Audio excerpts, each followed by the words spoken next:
அஸ்ஸலாமு அலைக்கும் வரஹ்மத்துல்லாஹி தஆலா வபரகாத்.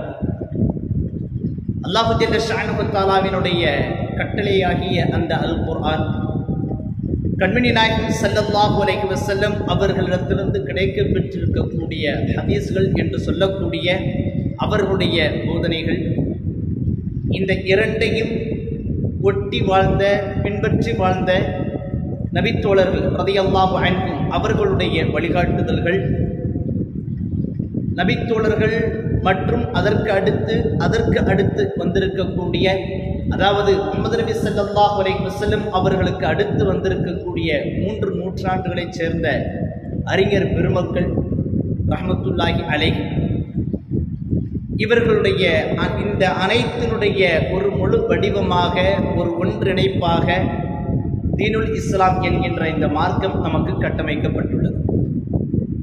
அஹ்லு சுன்னத் வல் ஜமாஅத்தினுடைய கொள்கைகளில் மிக முக்கியமான கொள்கைகளாக, அகீதாவாக இந்த 4ஐயும் உள்ளடக்கியதுதான் அஹ்லு சுன்னத் வல் ஜமாஅத் என்று சொல்லக்கூடிய நாம் பின்பற்றக்கூடிய மதுஹபுகளுடைய வழிவகைகள். அந்த வகையில் நாம் அஹ்லு சுன்னத் வல் ஜமாஅத்தினுடைய அந்த கொள்கைகளை ஒவ்வொன்றாக நாம் பார்த்து கொண்டே வருகின்றோம். அதில் நபித்தோழர்கள் ரலியல்லாஹு அன்ஹும் அவர்களுடைய நிலைப்பாடு, அவர்களை பற்றி உண்டான புரிதல்கள், அவர்களை பற்றி உண்டான எண்ணங்கள் அஹ்லு சுன்னத் வல் ஜமாஅத்தினராகிய நமக்கு எப்படி இருக்க வேண்டும் என்கின்ற ஒரு பார்வையை நாம் இப்பொழுது பார்க்க இருக்கின்றோம். நபித்தோழர்கள் என்பவர்கள் யார்? அவர்கள் குறித்து அல் குர்ஆன் கூறுவது என்ன? அவர்கள் குறித்து கண்மணி நாயகம் ஸல்லல்லாஹு அலைஹி வஸல்லம் அவர்கள் நமக்கு போதிப்பது என்ன? அவர்கள் குறித்து பிற அறிஞர்கள் நமக்கு சுட்டி காட்டுவது என்ன என்பது குறித்து நாம் இப்பொழுது பார்க்க இருக்கிறோம். முதலில் நபி தோழர், சஹாபி என்றார்.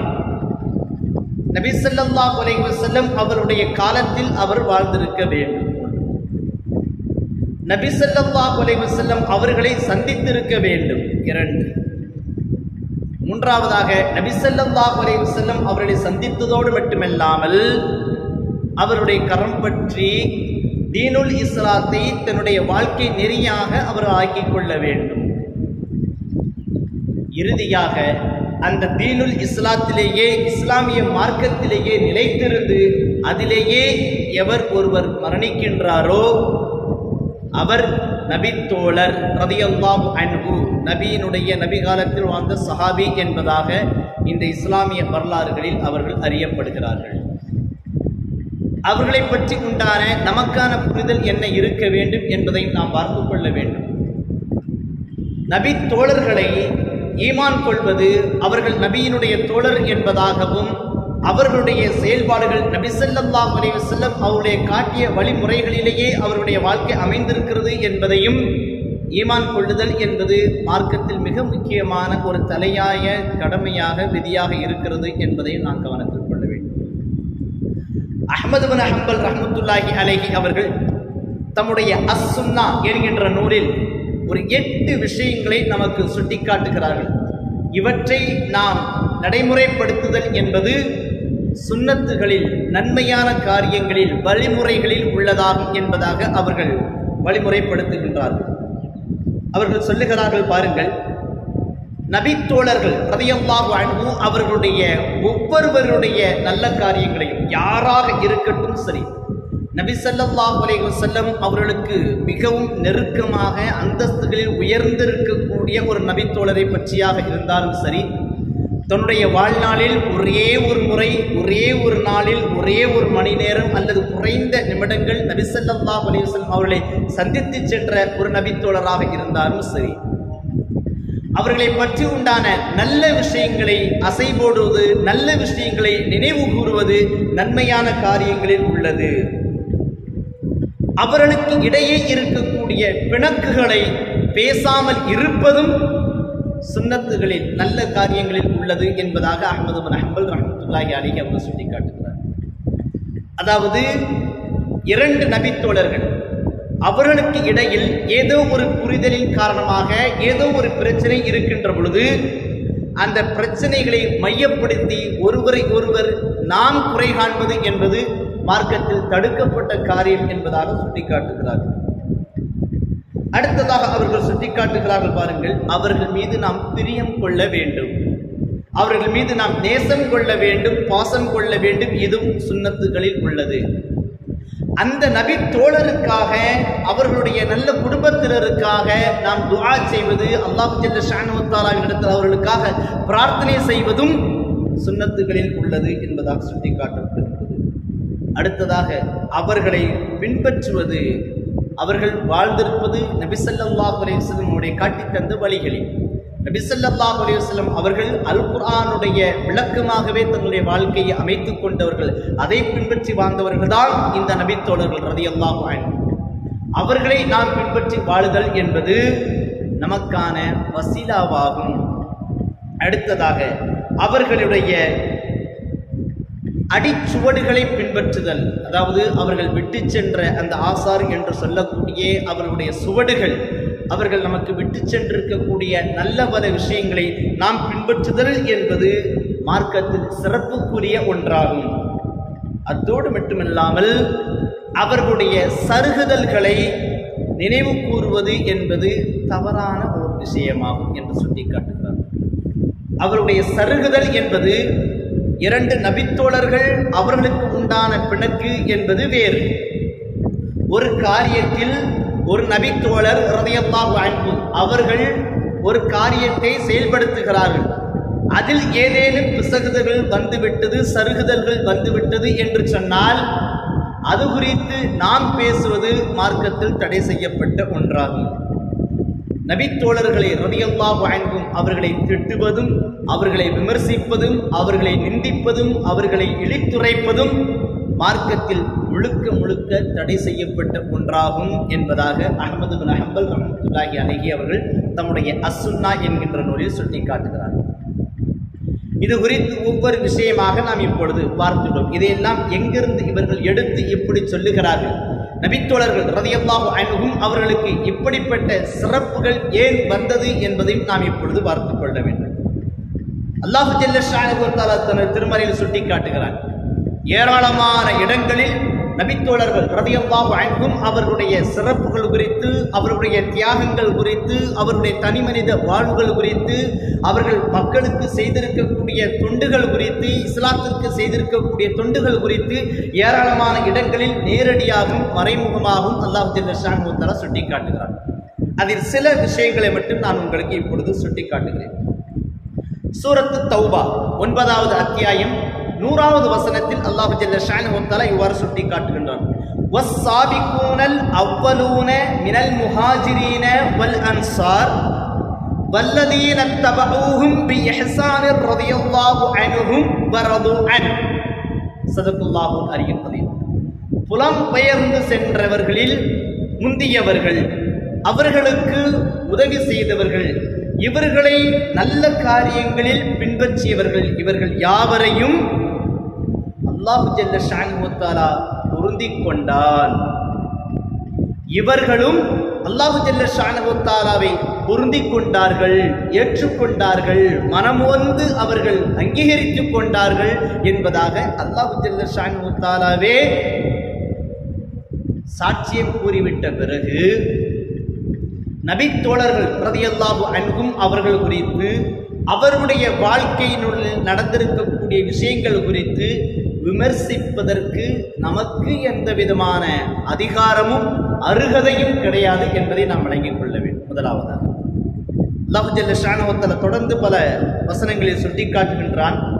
சூரத்துல் ஃபத்ஹ் 48வது அத்தியாயத்தில் 18 மற்றும் 29வது வசனங்களிலும் அவர்கள் குறித்து சிலாகித்து சுட்டிக்காட்டுகிறான். அதில் 29வது வசனத்தில் குறிப்பிடுகின்ற பொழுது ஒரு மிகவும் பிரபலமான ஒரு வசனம், அது முஹம்மது ரசூலுல்லாஹ் என்று சொல்லக்கூடிய, என்று தொடங்கக்கூடிய அந்த வசனம். அது அந்த வசனத்தில் ஒரு கூடுதலான ஒரு செய்தியும் உண்டு. அந்த அரபிக்கினுடைய அல்பாபெட் இருக்கிறது இல்லையா, அலிஃப் பே தே என்று சொல்லக்கூடிய அந்த அல்பாபெட் இருக்குது இல்லையா, அது அத்தனையும் அந்த வசனத்தில் உள்ளடங்கி இருக்கும் என்பது ஒரு கூடுதலான ஒரு பெட்டி செய்தியாக உங்களுக்கு நான் சுட்டி காட்டுகின்றேன். அந்த வசனத்தில் நபித்தோழர்கள் ரலியல்லாஹு அன்ஹும் அவர்களை பற்றி அல்லாஹ் தஆலா குறிப்பிடுகின்ற பொழுது இவர்கள் குறித்து முந்தைய வேதங்களான தோரா மற்றும் இன்ஜீலில் இவர்களுடைய அடையாளங்கள் குறித்து முஹம்மது நபி ஸல்லல்லாஹு அலைஹி வஸல்லம் அவர்கள் குறித்தும் அவர்களுக்கு உதவக்கூடிய அவர்களுடைய தோழர்கள் குறித்தும் முந்தைய வேதங்களில் இடம்பெற்றிருக்கிறது என்பதையும் அல்லாஹ் ஜல்ல ஷானஹு வ தஆலா அந்த குர்ஆனில் சுட்டி காட்டுகிறான் என்று சொன்னால் இவருடைய அந்தஸ்து எந்த அளவிற்கு இருக்கிறது என்பதையும் பார்த்துக் கொள்ளலாம். அடுத்ததாக சூரத்துல் ஹஷ்ர் 59வது அத்தியாயத்தில் 8வது வசனத்தையும் அல்லாஹ் ஜல்ல ஷானஹு வ தஆலா நபி தோழர்கள் குறித்து ஏராளமான செய்திகளை சுட்டி காட்டிவிட்டார். பாருங்கள், இப்பொழுது யோசித்துக் கொள்ளுங்கள். அல்லாஹ் ஜல்ல ஷானஹு வ தஆலா குர்ஆனில் ஒரு விஷயத்தை எடுத்து கூறி இவர்களெல்லாம் இப்படிப்பட்ட சிறப்புக்கு உரியவர்கள் என்று நாம் கூறியிருக்கின்ற அல்லாஹ் தஆலா கூறியிருக்கின்ற பொழுது ஒரு நபித்தோழர் குறித்தோ ரலியல்லாஹு அன்ஹு அவர்களுடைய குடும்பம் குறித்தோ தவறான விஷயங்களை தவறான விமர்சனங்களை இந்த வருடத்தினுடைய இந்த நூற்றாண்டினுடைய பார்வையிலிருந்து கிட்டத்தட்ட 15 நூற்றாண்டுகளுக்கு முன்பு வரைக்கும் உண்டான ஒரு கண்ணோட்டத்தில் பார்ப்பது என்பது எவ்வளவு பெரிய அறிவீனம் என்பதை நாம் விளங்கிக் கொள்ள வேண்டும். எந்த ஒரு நபித்தோழராக இருக்கட்டும் சரி, அபூபக்கர் சித்திக் ரலியல்லாஹு அன்ஹு, உமர், உஸ்மான், அலி ரலியல்லாஹு அன்ஹு, Muawiya, Abu Sufyan, Abu Quhafa, Abdullah bin Masud, Abu Hurairah, Anas, Abdullah bin Masud, Asma, Aisha, Khadija, Fatima, Ali ரலியல்லாஹு அன்ஹு, இப்படி எந்த நபித்தோழராக இருக்கட்டும் சரி, பிலால் ரலியல்லாஹு தஆலா எந்த ஒரு நபித்தோழராக இருந்தாலும் ஒருவர் குறித்து பிறர் ஒருவரை உயர்த்தி ஒருவரை எந்த அளவிற்கு வேண்டுமானாலும் தாராளமாக உயர்த்தி கொள்ளலாம். அதற்காக மற்றொரு நபித்தோழரை தரம் தாழ்த்துதல் என்பது மார்க்கத்தில் முழுக்க முழுக்க தடை செய்யப்பட்ட ஒன்றாகும். நம்முடைய ஈமானுக்கு அது உலை வைத்துவிடும், ஈமானை அங்கஹீனப்படுத்திவிடும் என்பதை நாம் விளங்கிக் கொள்ள வேண்டும். அதைத்தான் அல்லாஹ் ஜல்ல ஷானஹு அந்த வசனங்களை சுட்டி காட்டுகிறார். அல்லாஹ்வின் தூதர் ஸல்லல்லாஹு அலைஹி வஸல்லம் அவர்கள் நபித்தோழர்கள் ரலியல்லாஹு அன்ஹும் அவர்கள் குறித்து ஏராளமான விஷயங்களை சொல்லி இருக்கிறார்கள்.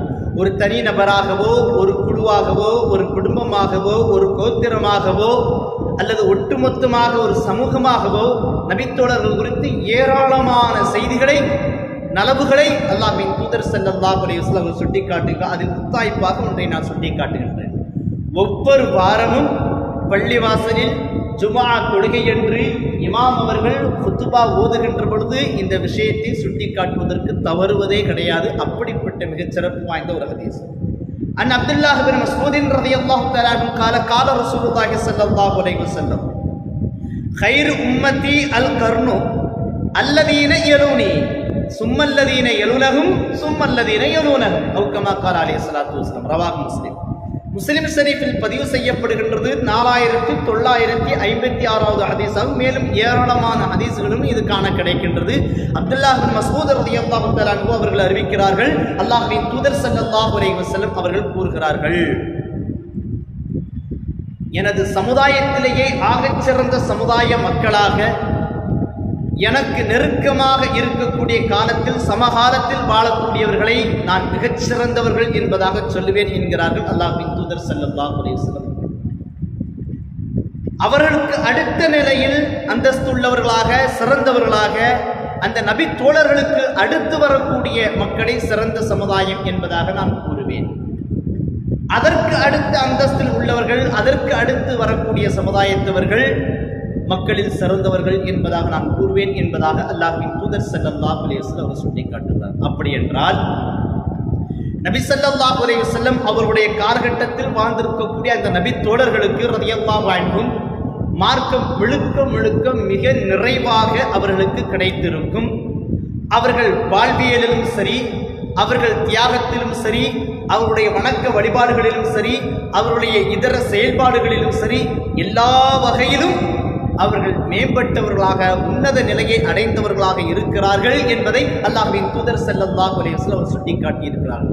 அதற்கு அடுத்ததாக அதை தொடர்ந்து சுமார் 3 நூற்றாண்டுகளைச் சேர்ந்த அறிஞர் பெருமக்களை மார்க்க அறிஞர்களை அல்லாஹ்வின் தூதர் ஸல்லல்லாஹு அலைஹி வஸல்லம் அவர்கள் சிறந்த சமுதாயமாக அவர்கள் சுட்டிக்காட்டி இருக்கிறார்கள் என்கின்ற பொழுது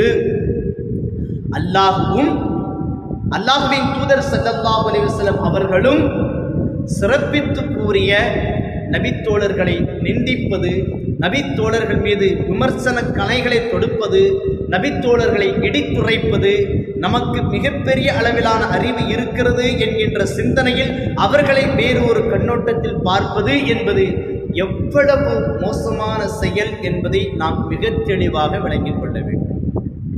அவ்வளவு இருக்கின்றது அல்லாஹ்வின் தூதர் ஸல்லல்லாஹு அலைஹி வஸல்லம் அவர்கள் கூறியிருக்கக்கூடிய காரியங்கள். ஒரு சிறிய ஒரு சம்பவத்தை நான் மிக அழகாக உங்களுக்கு சுட்டிக்காட்டுகின்றேன். ஃபைரோஸ் தைலமி ரலியல்லாஹு அன்ஹு அவருடைய வாழ்க்கையில் நடந்த ஒரு சிறிய விஷயத்தின் உங்களுக்கு நான் சுட்டிக்காட்டுகிறேன். இந்த செய்தியை நான் எங்கிருந்து உங்களுக்கு சொல்லுகிறேன் என்று பாருங்கள்.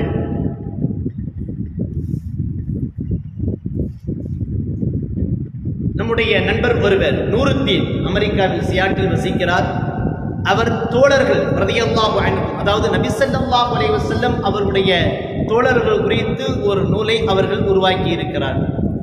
சுமார் 70 நபித்தோழர்கள் ரலியல்லாஹு அன்ஹு அவர்களுடைய வாழ்க்கையில் நடந்திருக்கக்கூடிய சம்பவங்களை மிக அழகாக நேர்த்தியாக அவர் சுட்டிக்காட்டி இருக்கிறார். இந்த நூல் மிகவும் அற்புதமான ஒரு வாசிப்பதற்கு மிகவும் இலகுவான ஒரு நூல் என்பதையும் உங்களுக்கு நான் சுட்டிக்காட்டுகின்றேன். இன்னும் சொல்ல போனால் இந்த நூலை நீங்கள் வாசிக்கின்ற பொழுது பிற நூல்களைப் போல் அல்லாமல் ஒரு நபித்தோழர் குறித்து ரலியல்லாஹு அன்ஹு அவர்கள் குறித்து நீங்கள் வாசிக்கின்ற பொழுதே உங்களுடைய பார்வை இங்குதான் இருக்கும். ஆனால் உங்களுடைய மனம் அந்த நபித்தோழர்கள் ரலியல்லாஹு அன்ஹு அவர்கள் வாழ்ந்திருக்கக்கூடிய காலத்திற்கே உங்களை அழைத்து சென்றுவிடும். அவ்வளவு நேர்த்தியாக விஷுவலாக காட்சிகளை மிக நேர்த்தியாக அவர்கள் சுட்டிக்காட்டியிருக்கிறார்கள் அந்த நூலில். எந்த ஒரு சம்பவத்தை சொன்னாலும், எந்த ஒரு சம்பவத்தை எழுதினாலும் அந்த சம்பவத்தை நாம் ஒரு பார்வையாளராக இருந்து பார்க்கக்கூடிய அளவிற்கு நமக்கு காட்சிகள் அவ்வளவு நேர்த்தியாக நம்முடைய கண் முன்னால் வந்து கொண்டே இருக்கும். அப்படிப்பட்ட ஒரு எழுத்துக்கு சொந்தக்காரர் அமீர் நூருத்தீன் என்பவர். அத்தோடு மட்டுமில்லாமல் இது ஒரு 70 நபித்தோழர்கள் குறித்து நமக்கு இங்கு இருப்பதால் நபித்தோழர்கள் ரலியல்லாஹு அன்ஹும் அவர்களுடைய உன்னதங்கள், அவர்களுடைய சிறப்பியல்புகள், அவர்களுடைய தியாகங்கள், அவர்களுடைய வாழ்வியல்கள், அவர்களுடைய வணக்க வழிபாடுகள் எல்லாம் நமக்கு விளங்கிக் கொள்வதற்குண்டான ஒரு வாய்ப்பாக இந்த நூல் அமைந்துவிடும். ரொம்ப சிம்பிளான விஷயங்க. ஒரு நாளைக்கு ஒரே ஒரு நபித்தோழர் போதும், அதுக்கு மேலே நமக்கு வேண்டாம். அந்த நபித்தோழர் குறித்து அது நாம் வாசிக்கின்ற பொழுது, அதை நாம் சற்று அசைபோடுகின்ற பொழுது ஏராளமான சிந்தனைகள் நம்முடைய ஈமான் வலுப்படுத்துவதற்குண்டான ஒரு வாய்ப்பாக இது அமைந்துவிடும். இந்த நூலை சீர்மை வெளியீட்டகத்திலிருந்து வெளியிட்டிருக்கிறாங்க. தேவைப்படக்கூடிய அன்பர்கள் என்னை தொடர்பு கொண்டாலும் கிடைக்கும். சீர்மை என்று நம்ம டைப் செஞ்சால் அதிலே கிடைக்கும் என்பதை உங்களுக்கு நான் சொல்லி காட்டுகிறேன். நிற்க விஷயத்திற்கு உமர் ரலியல்லாஹு தஆலா அன்ஹு அவர்கள் கலீஃபாவாக இருந்த சமயம் அவர்கள் ஒரு கடிதம் எழுதுகிறார்கள் ஃபைரோஸ் தைலமி ரலியல்லாஹு அன்ஹு அவர்களுக்கு. ஃபைரோஸ் ரலியல்லாஹு அன்ஹு, இங்கு போர் மேகம் சூழ்ந்திருக்கக்கூடிய ஒரு தருணத்தில் நீங்கள் உங்களுடைய வீட்டில் ரொட்டியும் தேனுமாக சுவையாக சாப்பிட்டுக் கொண்டிருக்கிறீர்களோ தெரிகிறது என்பதாக ஜனாதிபதி உமர் ரலியல்லாஹு தஆலா அன்ஹு அவர்கள் சற்று இடித்துரைப்பது போல ஒரு கடிதத்தை அவர்களுக்கு அனுப்பி தன்னை சந்திக்குமாறு உத்தரவையும் போடுகிறார்கள். கடிதம் கிடைக்கப்பெற்ற பிறகு ஃபைரோஸ் தைலமி ரலியல்லாஹு தஆலா அன்ஹு அவர்கள் வாரி சுருட்டியவர்களாக உமர் ரலியல்லாஹு தஆலா அன்ஹு அவர்களை அமீருல் முஃமினீன் கலீஃபா அவர்களை சந்திப்பதற்காக வந்து கொண்டே இருக்கிறார். நேரடியாக அவருடைய சபைக்கும் வந்தாகிவிட்டது. உள்ளே செல்லலாம் என்று பார்த்தால் அவர்களுக்கு முன்பதாக சிலர் வரிசையில் இருக்கிறார்கள். இவர்கள் நேரடியாக உள்ளே செல்ல ஒரு கை தடுக்கின்றது, நில்லுங்கள் என்பதாக. ஃபைரோஸ் தைலமி ரலியல்லாஹு அன்ஹு அவர்கள் அந்த தடுத்த கையை பார்க்கிறார்கள். ஒரு இளைஞர். ஏன்பா தடுக்கிற? என்ன ஃபைரோஸ் ரலியல்லாஹு அன்ஹு, நாங்கள் எல்லாருமே உமர் ரலியல்லாஹு தஆலா அன்ஹு அவர்களை மீட் பண்ணுறதுக்காகத்தான் நாங்கள் கியூவில் நிற்கிறோம். நீங்கள் பேசாமல் வர்றீங்க, அப்படி போய்கிட்டே இருக்கீங்களே, என்ன விஷயம், லைனுக்கு வாங்க அப்படின்னு சொன்னேன். இல்லை எனக்கு அனுமதி கிடைத்திருக்கிறது, நான் அவசரமாக பார்க்க செல்ல வேண்டும். எங்களுக்கும் அவசரம்தான், நாங்களும் கியூவில் தான் நிற்கிறோம், வாங்க எங்களுக்கு பின்னாடி என்று பேச இருவருக்கும் உண்டான ஒரு சிறிய அந்த பேச்சு என்பது வாக்குவாதமாக மாற, வாக்குவாதம் என்பது சலசலப்பாக மாற, சலசலப்பு என்பது கைகலப்பாக மாற, கைகலப்பு என்பது சண்டையாகவே மாறிவிட்டது. இதற்குள்ளாக இந்த செய்தி உமர் ரலியல்லாஹு தஆலா அன்ஹு அவர்களுடைய காதுக்கு சென்று கொண்டே இருக்குது, வெளியே ஏதோ பிரச்சனை போல அப்படின்னு சொல்லிட்டு இந்த கேப்பை பயன்படுத்தி கொண்ட ஃபைரோஸ் தேலிமி ரலியல்லாஹு அன்ஹு அவர்கள் வந்திருந்த ஏற்கனவே உமர் ரலியல்லாஹு தஆலா அன்ஹு அவர்களுடைய அந்த கடிதம் ஒரு புறம், இவர் தடுத்தது புறம், எல்லாம் கோபம் எல்லாமுமாக சேர்ந்து தன்னுடைய கையை மட்டைக்கு வச்சுக்கிட்டு ஒரு பஞ்ச் அந்த இளைஞருடைய முகத்தில் ஓங்கி ஒரு குத்து விட்டாங்க பாருங்க. முகம் கொள்ள கொள்ளன்னு ஆயிடுச்சு, அப்படி சலசல ரத்தம். உடனடியாக அமீருல் முஃமினீன் உமர் ரலியல்லாஹு தஆலா அன்ஹு அவர்களுக்கு செய்தி எட்டப்பட அவர் உடனடியாக அவருக்கான முதலுதவி சிகிச்சை செய்யப்பட்டு அந்த வழக்கு அங்கு உடனே முதல் வழக்காக இது கொண்டு வரப்படுகிறது. என்னப்பா பிரச்சனை? அமீருல் முஃமினீன் ரலியல்லாஹு அன்ஹு அவர்களே, நாங்கள் உங்களை சந்திக்கிறதுக்காக நாங்கள் இந்த இடத்துல இருக்கிறோம். ஃபைரோஸ் தேலவி ரலியல்லாஹு அன்ஹு வேகமாக வர்றாங்க, நேரடியாக உள்ளே வந்துட்டாங்க. வந்தபோது ஏன் போறீங்க, கியூவில் நில்லுங்கன்னு கேட்டதுக்கு ஒரு பிரச்சனையாகி மூட்டை உடைச்சு விட்டாங்க, எனக்கு நியாயம் வாங்கிட்டாங்க என்று சொல்ல உமர் ரலியல்லாஹு அன்ஹு அவர்கள் ஃபைரோஸ் தேலவி ரலியல்லாஹு அன்ஹு அவர்களே பார்க்குறாங்க. என்னப்பா வரும்போதே பிரச்சனை எடுத்துகிட்டு வர்றீங்களா, என்ன விஷயம் சொல்லி கேட்க ஃபைரோஸ் தேலவி ரலியல்லாஹு அன்ஹு அவர் சொல்ல, அமீருல் முஃமினீன் அவர்களே, உங்களிடத்திலிருந்து கிடைக்கப்பெற்ற கடிதம், அந்த கடிதத்தை பெற்றுக்கொண்டு நான் விரைவாக உங்களை சந்திக்க வந்திருக்கிறேன். அந்த அனுமதி கடிதத்தோடு அதை நான் காட்டிக்கொண்டு தான் வருகிறேன். இவர்கள் வரிசையில் நிற்கிறார்கள், உங்களை சந்திப்பதற்காக வருகிறார்கள், அதை நான் ஒத்துக்கொள்கிறேன். ஆனால் அவர்களுக்கு இன்னும் அனுமதி கிடைக்கவில்லை. எனக்கு ஏற்கனவே அனுமதி டோக்கன் போட்டுட்டேன், பெர்மிஷன் கிராண்டட் எனக்கு, அதனால நான் உங்களை பார்க்க வந்தேன். இதை அவர் தடுத்தார், இதனால் ஏற்பட்ட பிரச்சனையினால இங்க வந்து நின்னுட்டோம் அப்படின்னு அவங்க சொல்றாங்க. உமர் ரலியல்லாஹு தஆலா அன்ஹு அவர்கள் வழக்கை தீர்வு விசாரித்து விட்டு கடைசியாக சொன்னார், ஃபைரோஸ் ரலியல்லாஹு அன்ஹு, நீங்கள் செய்தது தவறு. ஆகவே பழிக்கு பழியாக உங்களுடைய முகம் சிதைக்கப்பட வேண்டும், இவரால் குத்து நீங்கள் வாங்கிக் கொள்ள வேண்டும் என்பதாக தீர்ப்பு வழங்கி விடுகிறார். ஃபைரோஸ் தேலவி ரலியல்லாஹு அன்ஹு அவர்கள் அந்த நண்பரிடத்தில் கேட்கிறார்கள், என்னை மன்னித்து விடு என்பதாக சொல்கிறார்கள். நான் எல்லாம் மன்னிக்க மாட்டேன், ஏனென்றால் சம்பவம் வந்து ஒரு நாள் 2 நாள் முன்ன ஆச்சு அப்படின்னாக்கா, ஆறி போச்சு அப்படின்னாக்கா அது ஓரளவுக்கு மன்னிக்கிறதுக்கு சான்சஸ் வாய்ப்பு இருக்குது. சுட சுட சூடா நடந்திருக்கக்கூடிய நிகழ்ச்சி, ரத்தம் இன்னும் ஊற்றிக்கொண்டிருக்கிறது, முதலுதவி செய்யப்பட்டிருக்கிறது, வேதனை அவ்வளவு வேதனை இருக்கிறது அவருக்கு. எப்படி அவர் வந்து மனசு இறங்குவாரு? இறங்கலை. என்னால் மன்னிக்க முடியாது. எவ்வளவோ பேசி பார்க்கிறாங்க. நீங்கள் என்னிடத்தில் அடி வாங்கவில்லை என்றால் என்னுடைய ரப்பினிடத்தில் நான் மறுமையில் நான் உங்களை விசாரணைக்கு உட்படுத்துவேன் என்று அந்த இளைஞர் சொல்ல, ஃபைரோஸ் தேலவி ரலியல்லாஹு அன்ஹு அவர்கள் மறுமை என்று சொன்ன உடனடியாக விலவலத்து போய், நான் உங்களுடைய தண்டனையை ஏற்றுக்கொள்கிறேன், என்னை எப்படி வேண்டுமானாலும் தண்டித்துக் கொள்ளுங்கள் என்பதாக கூறி தன்னுடைய கரங்களை பின்னால் கட்டிக்கொண்டு முட்டி போட்டு அவர்கள் அமர்ந்து விட்டார்கள். அந்த இளைஞர் தனது முகத்தை காயப்படுத்துவதற்கு தோதுவாக தன்னை தயார்படுத்தி கொண்டு அவர்கள் இன்னும் முட்டி போட்டு நின்று கொண்டார்கள். அந்த இளைஞனுக்கு இருந்த வேகம், கோபம், ஆற்றாமை தடுத்துட்டாரு அப்படிங்கிறது, ஒரு பொதுமக்கள் மத்தியில் தன்னை அடித்து விட்டார் என்கிற எல்லா கோபத்தையும் சேர்த்து வச்சு தன்னுடைய கையை மடக்கிக்கிட்டு வேகமாக வந்து குத்த வருகின்ற பொழுது, நில், உமர் ரலியல்லாஹு தஆலா அன்ஹு அவர்கள் அந்த இளைஞனை நிறுத்தினார்கள். இது யார் தெரியுமா என்று கேட்கிறார். பழிவாங்குடன் முடிவு பண்ணியாச்சு, யாரா இருந்தால் என்ன என்ற சிந்தனையில் அவர் யோசித்துக் கொண்டிருந்தார். உடனடியாக உமர் ரலியல்லாஹு தஆலா அன்ஹு அவர்கள் சொன்னார்கள், இந்த ஃபைரோஸ் தைலவி யார் தெரியுமா? மதீனாவில் கண்மணி நாயகம் ஸல்லல்லாஹு அலைஹி வஸல்லம் அவர்கள் மரணப்படுக்கையில் அந்திம காலத்தில் இருந்து கொண்டிருந்தார்கள். அவர்கள் வாழக்கூடிய அந்த கடைசி காலகட்டத்தில் நான் தான் நபி என்று சொல்லிக்கொண்டு சிலர் திடீரென்று முளைத்தார்கள். முளைத்ததோடு மட்டுமல்லாமல் அவர்கள் வளர்ந்தார்கள். வளர்ந்ததோடு மட்டுமல்லாமல் அவர்கள் விருட்சமாகவும் விரிந்து கொண்டு மிகப்பெரிய அளவிலான தொந்தரவை மார்க்கத்திற்கு, தீனுல் இஸ்லாத்திற்கு கொடுத்து வந்தார்கள். அவர்களில் முக்கியமானவர் முசைலமா என்று சொல்லக்கூடியவர். அவரை அபூபக்கர் சித்திக் ரலியல்லாஹு அன்ஹு அவர்கள் கலீஃபாவாக பொறுப்பேற்ற பிறகு அவரிடம் போரிட்டு அவரை வெற்றி கொண்டு விட்டார். மற்றும் ஒருவன் இருந்தார், அஸ்வதுல் அன்சி என்று சொல்லக்கூடிய ஒருவர்.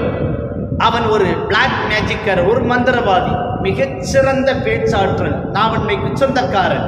அவன் தனக்கான ஒரு கூட்டத்தை உருவாக்கி கொண்டு வெகு வேகமாக அவன் ஆக்டோபஸ் மாதிரி அவன் பரவி யமன் தேசத்தில் பெரும்பகுதியை அவன் தன்னுடைய கட்டுப்பாட்டுக்குள் கொண்டு வந்து அவன் தன்னைத்தானே அரசனாக முடிசூட்டிக் கொண்டான். முடிசூட்டிக் கொண்டதோடு மட்டுமல்லாமல் அங்கு இருக்கக்கூடிய மக்களுக்கு ஏராளமான தொந்தரவுகளையும் அவன் கொடுத்து கொண்டே வந்தான். அங்குள்ள அரசரையும் அவன் கொன்று விட்டான். இந்த செய்தி இவனை ஒடுக்குவது எப்படி என்பதாக ஒரு வரைவோலை வரைந்து அல்லாஹ்வின் தூதர் ஸல்லல்லாஹு அலைஹி வஸல்லம் அவர்கள் யமனுக்கு அனுப்ப அங்கிருந்த நபி தோழர்கள் சிலர் தலைமையில் அந்த அஸ்வதுல் அன்சியை ஒடுக்குவதற்குண்டான விஷயங்கள் மிக தீவிரமாக எக்கச்சக்கமான பிளான்கள் போடப்பட்டு அதை செயல்படுத்துவதற்கு முயற்சி செய்யப்பட்டது. ஃபைரோஸ் தைலமி ரலியல்லாஹு அன்ஹு அவர்களுடைய தலைமையில் மிக மிக நெடிய சம்பவம் அது. அதை நமது தோழர் நூருத்தீன் அவர்கள் இந்த தோழர்கள் என்கின்ற நூலை மிக அழகாக சுட்டி காட்டியிருப்பார்கள். அவ்வளவு அற்புதமாக இருக்கும். விசுவலாகவே அந்த சீன் ஃபுல்லாக சீன் பை சீன் அப்படி நிறைய வந்துக்கிட்டே இருக்கும். அதில் கடைசியாக அல்லாஹ்வின் தூதர் ஸல்லல்லாஹு அலைஹி வஸல்லம் அவர்களுக்கு மிகப்பெரிய வருத்தம். யமனுக்கு நாம் செய்தி அனுப்பினோமே, அங்கிருந்து கிடைக்கக்கூடிய செய்தி நல்ல செய்தி இன்னும் எதுவுமே வரவில்லையே என்கின்ற நிலையில் படுத்து படுக்கையிலேயே சமூகத்தினுடைய எதிர்காலம் குறித்து அல்லாஹ்வின் தூதர் ஸல்லல்லாஹு அலைஹி வஸல்லம் அவர்கள் சிந்தித்துக் கொண்டிருக்க அல்லாஹ் ஜல்ல ஷானஹு வ தஆலா அல்லாஹ்வின் தூதர் ஸல்லல்லாஹு அலைஹி வஸல்லம் அவர்களுக்கு செய்தி அனுப்பினான். யமன் தேசம் வெற்றி கொள்ளப்பட்டது. அஸ்வதுல் அன்சி கொல்லப்பட்டு விட்டான். அவருடைய படைகளும் நிர்மூலமாக்கப்பட்டு விட்டது. மக்கள் நிம்மதி பெருமூச்சு விடுகிறார்கள் என்கின்ற செய்தி அல்லாஹ்வின் தூதர் ஸல்லல்லாஹு அலைஹி வஸல்லம் அவர்களுக்கு கிடைத்த பிறகு அல்லாஹ்வின் தூதர் ஸல்லல்லாஹு அலைஹி வஸல்லம் சொன்னார்கள், ஒரு பேறு பெற்றவருடைய நற்பேறு பெற்றவருடைய கரங்களால் அல்லாஹ் ஜல்ல ஷானஹு வ தஆலா நமக்கு வெற்றியை கொடுத்திருக்கிறான், எனக்கு மன நிம்மதியை கொடுத்திருக்கிறான் என்பதாக வாழ்த்தி பிரார்த்தனை செய்தார்கள் ஃபைரோஸ் தைலமி ரலியல்லாஹு தஆலா அன்ஹு அவர்கள். அப்படிப்பட்ட அல்லாஹ்வின் தூதர் ஸல்லல்லாஹு அலைஹி வஸல்லம் அவர்களால் நன்மாராயம் கூறப்பட்ட சுபச்செய்தி சொல்லப்பட்ட ஒரு நபி தோழருடைய முகத்தையா நீங்கள் காயப்படுத்துகிறீர்கள்? அவர் வேண்டுமென்றே ஒன்றும் செய்யவில்லை. ஒரு கோபத்தில் திடீரென்று ஒரு காரியத்தை செய்துவிட்டார். திட்டமிட்டு எதையும் செய்யவில்லை. நீங்கள் மன்னிக்கலாமே என்பதாக தன்னுடைய ஆலோசனையை முன்வைக்க பதறி எடுத்த அந்த இளைஞர் ஃபைரோஸ் தைலமி ரலியல்லாஹு தஆலா அன்ஹு அவர்களை நான் மன்னித்து விட்டேன், மனப்பூர்வமாக மன்னித்து விட்டேன் என்று சொன்னார். ஃபைரோஸ் தைலமி சொல்கிறார், இல்லை இல்லை, நீங்கள் இன்னும் மன்னிக்க வேண்டும் என்று சொல்ல நீங்கள் தாக்கிக் கொள்வதாக இருந்தால் தாக்கிக் கொள்ளுங்கள், நான் மறுமையில் பதில் சொல்வதற்கு எந்த விதத்திலும் எனக்கு முகாந்திரம் கிடையாது என்று சொல்ல நான் உளமாற மனப்பூர்வமாக நான் மன்னித்து விட்டேன் என்பதாக அந்த இளைஞரும் சொல்ல, நீங்கள் மன்னித்ததற்குண்டான அடையாளமாக என்னிடத்தில் இருக்கக்கூடிய அன்பளிப்புகளை பெற்றுக்கொள்ளுங்கள் என்பதாக தான் அந்த சமயத்தில் கொண்டு சென்றிருந்த ஏராளமான அன்பளிப்புகளை அந்த நபருக்கு கொடுக்க அந்த இளைஞர் மறுக்க உமர் ரலியல்லாஹு தஆலா அன்ஹு அவர்கள் பெற்றுக்கொள்ளுங்கள், நீங்கள் தான் மன்னித்து விட்டீர்கள் அல்லவா, அன்பளிப்பை ஏற்றுக்கொள்ளுங்கள் என்று சொல்ல அதன் பிறகாக அந்த இளைஞர் ஏற்றுக்கொண்டதாக வரலாறு சுட்டிக்காட்டும். பாருங்கள், ஒரு தலைமைக்கு கட்டுப்படுதல், தலைமையினுடைய பேச்சுக்களை கேட்குதல், ஒரு கோபத்தில் ஒரு காரியத்தை செய்துவிட்டால் உடனடியாக அந்த தவறை ஒத்துக்கொள்ளுதல், அடுத்ததாக அதற்காக பணிதல், அடுத்ததாக ஒருவர் மன்னித்தல் என்று ஏராளமான நல்லறங்கள் அந்த நபித்தோழர்கள் ரலியல்லாஹு அன்ஹும் அவருடைய வாழ்க்கையிலிருந்து அடிச்சுவடுகளிலிருந்து நமக்கு காண கிடைக்கின்றது. இப்படி உன்னதமான மக்கள், இது ஒரு சின்ன சாம்பிள் தான். நான் 70லிருந்து ஒன்று சொல்லியிருக்கேன்.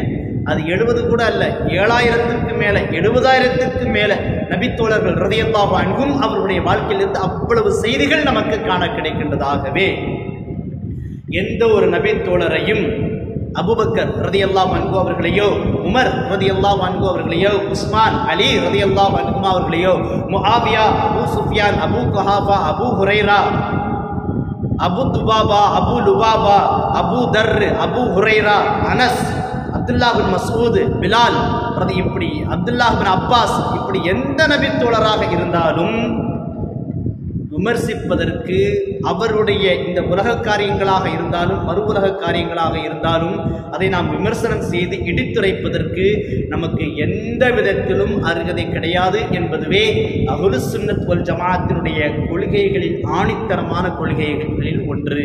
அவற்றை நாம் சரியான முறையில் பின்பற்ற வேண்டும். நபித்தோழர்கள் மீது நாம் ஈமான் கொள்ள வேண்டும். அவருடைய அடிச்சுவடுகளை பின்பற்ற வேண்டும். அவர்களுக்காக பிரார்த்தனை செய்ய வேண்டும். அவருடைய நல்ல விஷயங்களை நாம் எடுத்துக்கொள்ள வேண்டும். அவருடைய நல்ல விஷயங்களை நாம் நினைவு கூற வேண்டும். அவருடைய சருகுதல்களையோ அவருடைய பிணக்குகளையோ நாம் பேசுவதை விட்டும் அது குறித்து நினைவு கூறுவதை விட்டும் தவிர்த்து கொள்ள வேண்டும் என்பதையும் நாம் விளங்கிக் கொள்ள வேண்டும். வல்லோம் அல்லாஹ் ஜல்ல ஷானஹு வ தஆலா நபித்தோழர்கள் ரலியல்லாஹு அன்ஹும் அவருடைய அடிச்சூடுகளையும் பின்பற்றி மார்க்கத்தினுடைய இந்த ஈமானுடைய என்று சொல்லக்கூடிய அந்த கட்டடத்து ஸ்தரத்தை இன்னும் உறுதியாக்கக்கூடிய நன்மக்களாக நம்மை ஆக்கியருள் புரிவானாக. வ ஆகிரு தஅவானா அல்ஹம்துலில்லாஹி ரப்பில் ஆலமீன். அஸ்ஸலாமு அலைக்கும் வ ரஹ்மத்துல்லாஹி தஆலா வ பரகாத்துஹு.